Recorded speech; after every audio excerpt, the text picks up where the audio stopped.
This is the Lone Crater YouTube. We hope this video helps. In this video, I will explain how to make barbecue sauce with ketchup and brown sugar. To begin, gather your main ingredients, 1.5 cups of ketchup and half a cup of packed brown sugar. This sweet and tangy combination forms the essential base for your homemade sauce.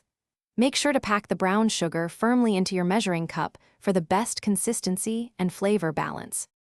Now, let's enhance the flavor profile. Stir in 2 tablespoons of apple cider vinegar to introduce a bright, acidic tang that balances the sweetness. Next, add 1 tablespoon of Worcestershire sauce. This provides a crucial savory depth. Finally, season your sauce with 1 teaspoon each of garlic powder and onion powder for aromatic warmth. With all your ingredients combined, whisk them thoroughly in a medium saucepan. Place the pan over medium heat and bring the mixture to a gentle simmer, stirring occasionally to prevent sticking. Allow the sauce to cook for 15 to 20 minutes or until it reaches your desired thickness. It will naturally reduce and concentrate its delicious flavors. Once your barbecue sauce has reached the perfect consistency, remove it from the heat and let it cool completely.